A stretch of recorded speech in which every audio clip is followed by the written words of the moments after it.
Hello అండి, అందరికీ welcome back to honey logs. ఈ సమ్మర్లో మామిడికాయ తండ్ర చాలా సింపుల్గా ఈజీగా ఇంట్లోనే ప్రిపేర్ చేసుకోవచ్చు అండి. మామిడికాయలను శుభ్రంగా నీట్గా ఇలా క్లీన్ చేసుకున్న తర్వాత మామిడికాయలకి పైన తొక్కు తీసేసుకొని చిన్న చిన్న ముక్కలు కట్ చేసుకొని మిక్సీ జార్ తీసుకొని మిక్సీ జార్లో వేసుకొని మెత్తగా గ్రైండ్ చేసుకుందామండి. ఈ విధంగా పేస్ట్ని స్టెయినర్ సహాయంతో ఈ మామిడికాయ గుజ్జునన్నిటిని సపరేట్ చేసుకుందామండి. దీంట్లో కొద్దిగా పీచ్ అనేది వస్తుంది కాబట్టి ఆ పీచ్ని సపరేట్ చేసుకుందాము.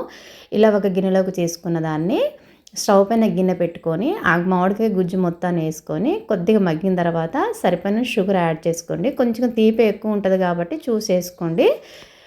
లాస్ట్ ఫైనల్గా మొత్తము మగ్గి దగ్గరకు వచ్చిన తర్వాత గుజ్జు మొత్తం ఒక నిమ్మకాయ వేసుకొని స్టవ్ ఆఫ్ చేసుకుందాము.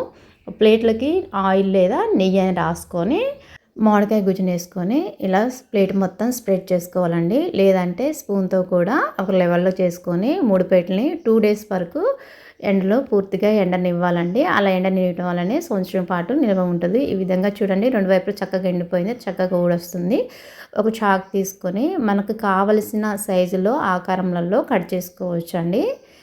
ఈ విధంగా నేను చాక్తో కట్ చేస్తున్నాను. మన వీడియో ఏ విధంగా నచ్చిందనేది కామెంట్ రూపంలో తెలియచేయండి ఫ్రెండ్స్.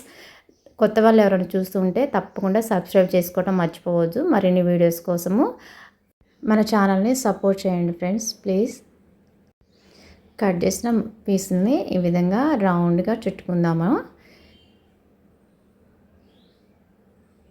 ఈ విధంగా చుట్టుకొని ఒక గాజు సీసాలో కూడా స్టోర్ చేసుకోవచ్చండి.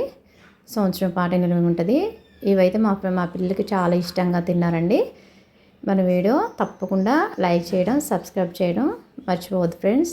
భలే వచ్చింది కదండి, లేయర్గా. తప్పకుండా మీరు కూడా ట్రై చేయండి. ఎలా కుదిరింది అనేది కామెంట్ రూపంలో తెలియజేయండి.